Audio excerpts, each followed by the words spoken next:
Everyone, welcome back to the podcast show here on the flow. Surprising. It's this song that's on right now. It's an instrumental. Yo, it's the instrumental of a Yeah Yeah Yeah song. But you can't sing to this?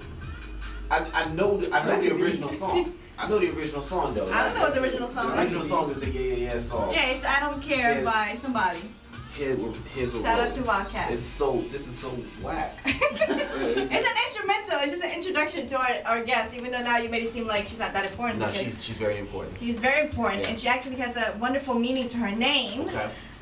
Ladies and gentlemen, I want to welcome Areis Indebaum. Indebaum. Okay, so my name is Areis, like the sign, and my last name is Indebaum, and it means in the tree.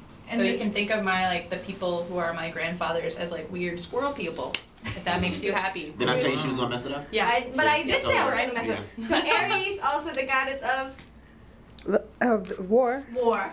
She kicks ass. And what it is she does for a living also kicks ass. She is the marketing manager for Drivers Incorporated, which is probably something I should have started a long time ago because I don't drink anymore. But Areis, tell us a little bit about Drivers Incorporated.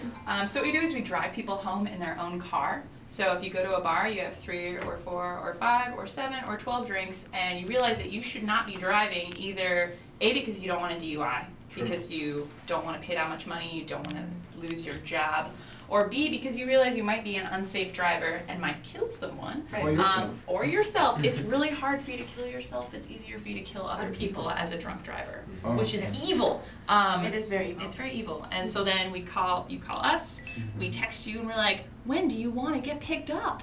And then we come into the bar, we show up when you want us to be there, and then we take you home in your own car, and you wake up and your car is in your driveway. What if you How come do you in? get back home? Wait. Well- One at a time, children. Okay. Ronald, No, go ahead. what was your question? Oh, no, go ahead. Simba, what was your question?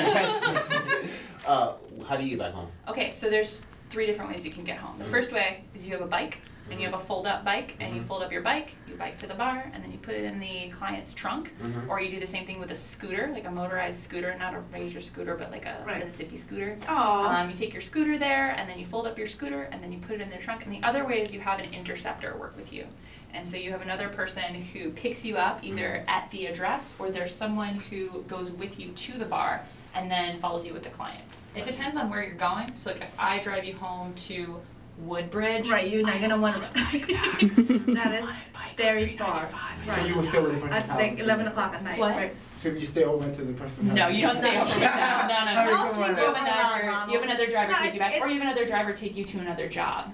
So let's say that you're in Fairfax and there's a few bars in Fairfax. You can also like hop from job to job, which is really profitable. Have you ever met somebody that it's like, okay, what's your car? And you're like, I don't know. Right. Yes. I'm getting one. Right, all the time. Sometimes you have to figure out What kind of car? where their car is. They might not remember where their car is. But most of our clients aren't really drunk. They just are really careful. Right. Well, that's But what the I was ones going who to are say. really No, drunk are really funny They're funny. and nice. You'll have yeah, I some would assume fun. they're funny, but the thing is, like, when you, so they pre-arrange everything. They arrange everything with you prior to them going out and everything like that. Like, do you have people that call the minute that they're drunk? Like, all right, I'm not gonna make it home. Let me try to blurb this number on my phone. Sometimes we do that. A lot of the people we get are repeats. We're like, I noticed that this time you saved my life. Thanks about that. I'm gonna call you again in about a month, or in a week, or twice tomorrow. a week. You know, Wow. tomorrow.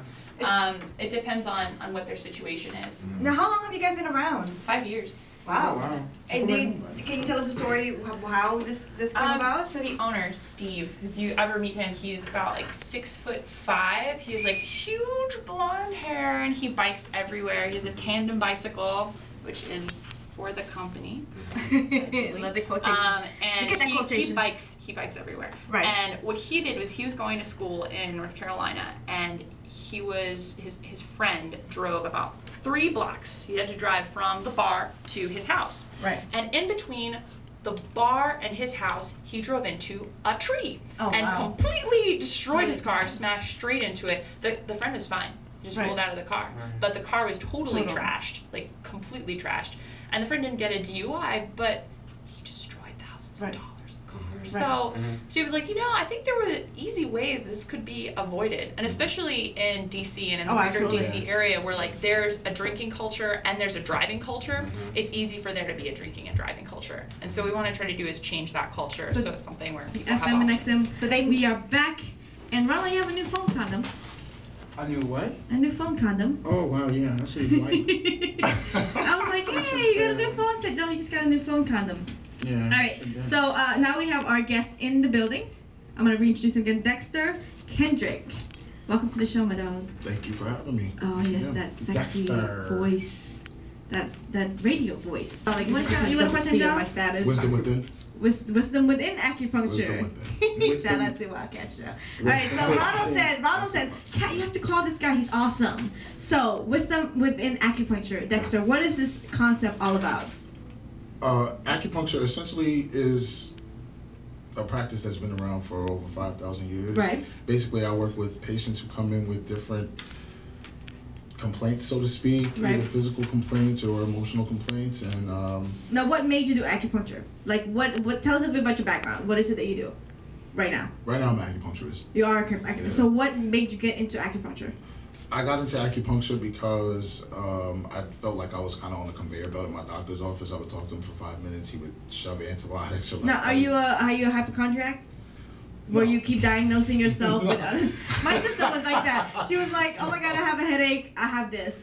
At one point, she literally said, I have meningitis to my mother. And my mom, how does acupuncture work with your body? Like, I know it's the whole put a needle on the nerves, but what exactly is it doing when you do that process? Okay, well, essentially, our body is made up of energy, which allows our body to be animated. Allows us to think and to I have move. like 120% of that sucker. So I'm always on la la land. there are channels of that life force energy that move through our body, and we experience pain and discomfort when there are blockages along those channels. So essentially, we use the needles to stimulate that Plenty time, movement. because that's a lot. And have you ever poked the wrong place? Yeah. Like, oh shit, that wasn't it. You're right. And the guy's feet picks up like a reflex when you get a hammer. Like, oh no, that wasn't it. No, So, essentially no, because first of all, I'm trained, Right. and secondly, I mean, keyword trained. I use my senses to tune into a patient and to Actually, tell on the me where to Wildcat go. Show live, I'm getting my palm read. What? You're not getting your palm I'm read. getting my palm read. I'm taking a look at your birth chart. Oh, okay. I was like, oh man, no one's reading my palm. What are you Goodness, Googling her? like Wildcat, she is a tramp. Damn it! I thought that was never gonna come up. Damn you, Google. They used to sell her by $2. Oh. When will I get married? I thought my kid was. Usually- Oh yeah, that's a good question. When will I get married? When will you get? Who's to say you'll get married? Ooh, I am gonna get married. Are you gonna get married? Yes, I'm gonna get married. Okay. Okay. So, Sooner or later. That's what we're trying to find out when. Come on now. Read that damn poem. I bet you June is like, June is on the little I've never done radio. this Behind before. bars. So I mean, I don't know what exactly I'm asking or what information you're actually able to give me. well, usually people ask questions about career or income or Right. Okay. relationships So, or- So where is? I don't want to say where is my relationship headed because I know where it's at, but that's what I'm saying. So when is anticipated time that I would get married, or the window of time that I would be getting married? But interesting thing for you is that you learn very important lessons about yourself through your relationships. Oh, do I ever? Yes. And they have a tendency to be very transformative. So, like, you come into aspects of yourself that may not be the most pleasant, and so you have to do a lot of truth telling within relationships because relationships kind of drag it out of you.